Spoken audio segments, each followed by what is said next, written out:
Fala pessoal, beleza? Aqui é Vinícius Naron, falando sobre espiritualidade, autoconhecimento, meditação mindfulness. E hoje eu queria trazer um assunto, porque deu polêmica, né? E aí, quando é polêmica é legal a gente comentar, dar nosso pitaco nessa história toda aí também.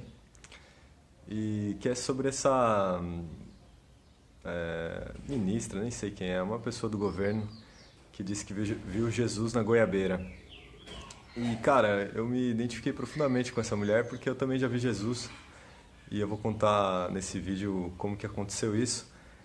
E mas antes eu queria dizer para vocês um pouquinho da minha história sobre espiritualidade e religiosidade.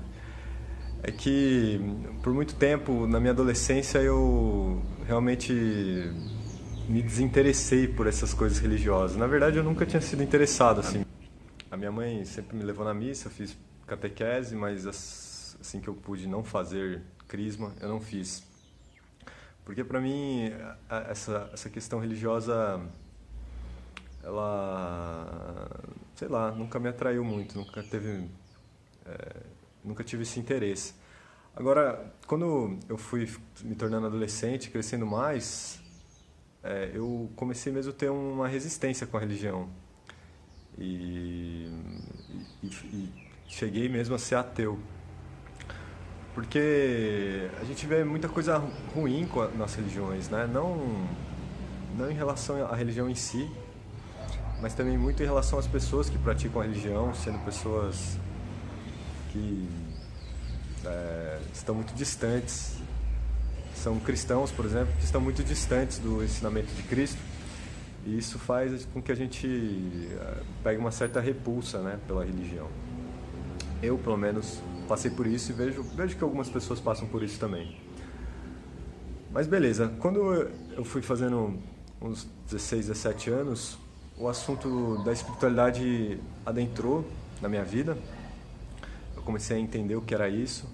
E aí eu, muito curioso, fui pesquisar, comecei a fazer yoga, comecei a entender outros pontos de vista sobre o imaterial, sobre aquilo que a gente não pode ver, sobre aquilo que a gente não pode tocar. E, putz, tive muitas descobertas, muitas coisas legais.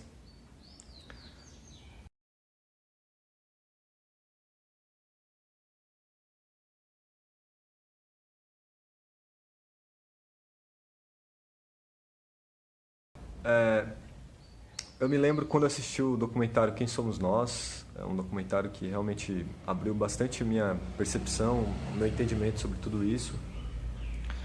E então eu comecei a compreender o que estava por trás da religião, e não só o que estava nos ritos, né, e nas práticas, nas tradições, que isso me interessava pouco, mas o que tinha na essência, o que tinha naquilo de mais verdadeiro, me interessava bastante e eu queria entender. Inclusive, depois de pesquisar bastante, conhecer, experimentar, eu percebi que, no fundo, todas as religiões tratam do mesmo assunto, todas as religiões estão querendo falar sobre a mesma coisa, que é sobre a fraternidade, sobre o amor, sobre a união entre os povos. E, e foi isso. O que aconteceu? Depois de um bom tempo, eu já estava convencido sobre a realidade imaterial, né? Sobre o invisível, sobre aquilo que você não pode captar com os seus sentidos carnais. Eu conheci, putz, teve um cara muito importante para mim nesse tudo, que é o Trigueirinho. E eu amei o Trigueirinho por muito tempo, assim, pesquisei tudo que ele tinha ali. E tem um livro dele que chama Bases do Mundo Ardente, ou Bases para o Mundo Ardente, alguma coisa assim. Acho que é Bases para o Mundo Ardente. E esse livro, ele passava uns exercícios para você entrar em frequência, em se conectar com as bases do mundo ardente. Que o mundo ardente é um mundo de luz, né? Basicamente isso que ele explica lá no livro. Tem mais detalhes, mas basicamente é isso. E eu, muito despretensiosamente, comecei a fazer os exercícios. Eu não sabia o que esperar. E os exercícios são muito simples. Se você pegar lá no livro, são visualizações simplíssimas, assim. Você fala como isso pode funcionar. E eu comecei a fazer esses exercícios, fiz pouco, foi 2, 3 dias no máximo, não foi muito. E um dia eu morava em Jacarezinho nessa época, em 2012, e eu estava deitado na minha cama. E aí eu estava lá deitadinho na minha cama, assim, tinha tirado um cochilo noturno, um cochilo à tarde, sabe? Quando você dá aquela deitadinha à tarde. E aí eu estava dormindo assim, quando de repente eu abri os olhos.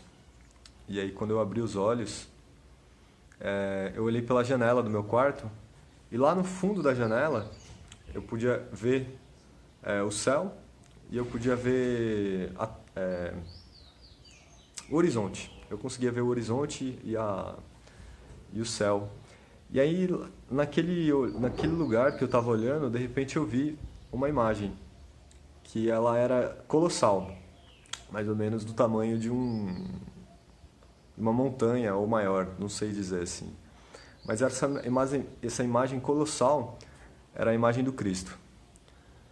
Eu fiquei olhando aquilo, assim, observando, e ele tinha um olhar, um semblante de muita serenidade, mas também de muita seriedade, assim, muita firmeza.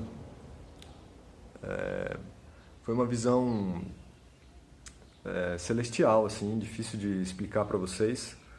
Talvez fique só uma ideia, mas o que aconteceu mesmo é difícil de dizer.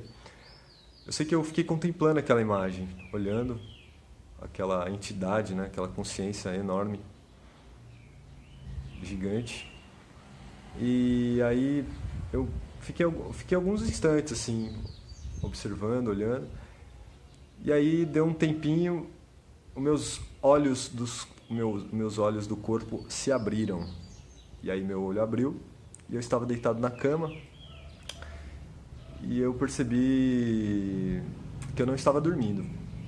Eu não estava dormindo. O que aconteceu foi que a minha visão, a minha clarividência, talvez, a minha visão espiritual se abriu naquele momento que eu estava num relaxamento na minha cama, depois de ter dormido. E aí nesse relaxamento, o meu cérebro concreto, meu cérebro material, meu cérebro dos sentidos físicos, ele afrouxa essa limitação da carne, né? Essa limitação da carne afrouxa, e aí eu pude acessar aquela dimensão superior, aquela dimensão mais elevada, onde eu poderia enxergar, onde eu poderia ver aquele grande ser. Nessa época eu não tinha conexão com Cristo, assim, sabia que era um cara legal, que tinha feito coisas bacanas, em especial Jesus Cristo, né, que é uma figura histórica. O Cristo não é histórico, o Cristo é uma consciência eterna. Jesus é uma figura histórica que passou sobre a Terra, que deixou as histórias que estão contadas na Bíblia, né? Eu tinha uma conexão legalzinha e tudo tal, mas depois disso, depois dessa visão, eu percebi que minha conexão com Cristo ela era muito mais intensa do que eu sonharia, que eu jamais imaginaria. E enfim, essa polêmica é incrível, a internet adora polêmica, cara. Nossa, como as pessoas amam polêmica. Polêmica é a vida das pessoas, né? É porque realmente a vida delas mesmo não está muito interessante, então a gente tem que ficar pensando em polêmica. Mas beleza, vamos aproveitar a polêmica para transmutar em luz. O que acontece? O grande lance da polêmica é que as pessoas têm uma dificuldade tremenda de compreender que a verdade ela não vem de autoridade, tá? As pessoas querem que a verdade tenha uma autoridade, porque a partir de uma autoridade você pode se justificar por ela, né? Eu tenho uma crença, aí eu me justifico a minha crença através da autoridade. Tipo, o cientista falou. Mas não, é só crença, mas você justifica o que o cientista falou, né? E no nosso mundo, as autoridades são seres da academia, cientistas, materialistas. E esses caras, eles acreditam que tudo o que é real, o que é verdadeiro, O que é científico é aquilo que você pode medir, aquilo que você pode medir com uma régua, né? Você pode experimentar, é aquilo que você pode comprovar através de uma experiência científica, através do método científico. E não tem nada de errado com a ciência, cara. A ciência é maravilhosa, mas ela envelhece. A ciência, ela envelhece, e se você não estiver atento ao que está mudando, ela fica uma coisa bem antiquada. Para nós que estamos pesquisando a vida, somos pesquisadores da vida, não deveríamos ter tanta fé, tanta crença, assim, tanto amor pelas autoridades da verdade. Sejam elas religiosas, sejam elas científicas. Porque a verdade, sem dúvida nenhuma, ela é uma só. Mas cada pessoa carrega um pedacinho do quebra-cabeça.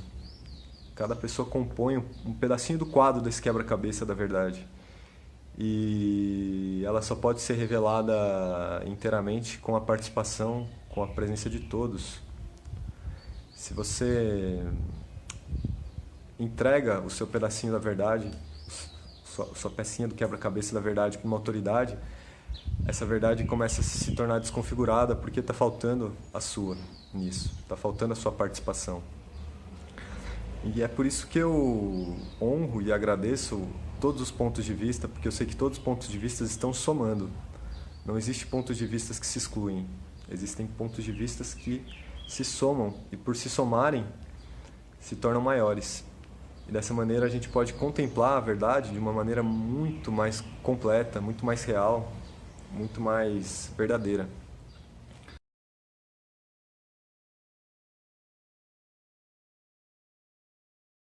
Eu particularmente quero sambar na cara da sociedade, assim, porque eu, para mim, sou 100% cientista, 100% religioso, 100% eu, e não tem problema nenhum de beber em todas as fontes. Eu não acredito que nada se exclua. A vida é um todo único, onde tudo faz parte, e o que parece diferença é apenas um ponto de vista, é só uma maneira de olhar para as coisas. Putz, essa foi a minha versão de...